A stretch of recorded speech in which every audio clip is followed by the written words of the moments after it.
தமிழக பொறுப்பாளுநர் வித்யாசாகர் சரியாக அதாவது சுமார் 2 மணி அளவில் அவர் மும்பையிலிருந்து சென்னை கிளம்பினார். கிளம்புவதற்கு முன்பாக சட்ட வல்லுநர்களிடம் அவர் ஆலோசித்ததாக நமக்கு ஆளுநர் வட்டாரங்கள் தகவல் தெரிவிக்கின்றன. அதாவது ஒருவர் தனக்கு அறுதி பெரும்பான்மை இருக்கிறது என கூறி தனக்கு ஆட்சி அமைப்பதற்கான அழைப்பை விடுங்கள் என ஆளுநரை அணுகினால், மற்றொரு தரப்பில் இல்லை, இங்கு ஒரு அசாதார சூழல் நிலவுகிறது. அதாவது எம்எல்ஏக்கள் சட்டமன்ற உறுப்பினர்கள் மிரட்டப்படுகிறார்கள், குதிரை பேரம் நடக்கிறது, இது போன்ற ஒரு அசாதார சூழல் நிலவுகிறது என மற்றொரு தரப்பு புகார் கூறினால், ஆளுநர் இரண்டையும் மனதில் வைத்துக் கொண்டு தான் ஒரு முடிவு எடுப்பது, அதாவது அறுதி பெரும்பான்மையை நிரூபிப்பதற்கான ஒரு காலக்கெடுவை ஆளுநர் எந்த சமயம் சரியான சமயம் என தான் ஒரு முடிவு எடுப்பதற்கான அதிகாரம் தனக்கு இருக்கிறதா என்பது தொடர்பான சட்ட வல்லுநரிடம் அவர் ஆலோசனை செய்ததாக நமக்கு தகவல் வெளியாகியுள்ளது. அதாவது தற்போது ஒரு தரப்பில், அதாவது சசிகலா தரப்பில் தனக்கு 130 எம்எல்ஏக்களின் ஆதரவு இருக்கிறது என்று கூறப்படுவதன் மூலம், அதே போல பன்னீர்செல்வம் தரப்பில் அதாவது எம்எல்ஏக்கள் மிரட்டப்படுகிறார்கள், எம்எல்ஏக்கள் ஒரு இடத்தில் அடைத்து வைக்கப்படுகிறார்கள், இது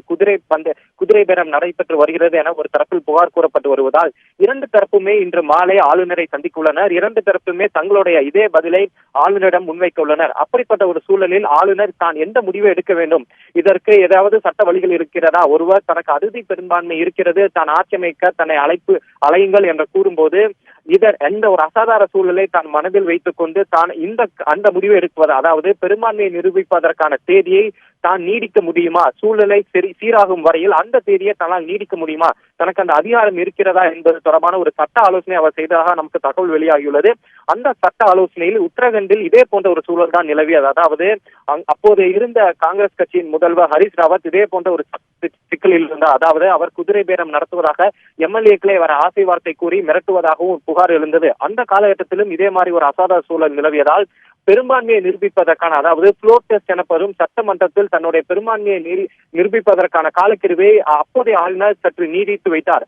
அதே போன்ற ஒரு சூழல் ஆளுநர்கள் எடுக்க முடியுமா என்ற ஒரு பதில் தான் தற்போது ஆளுநர் இதே ஒரு சட்ட ஆலோசனையாக கேட்டிருக்கிறார். அதே ஒரு பதில் தான் அவருக்கு கிடைத்திருக்கிறது.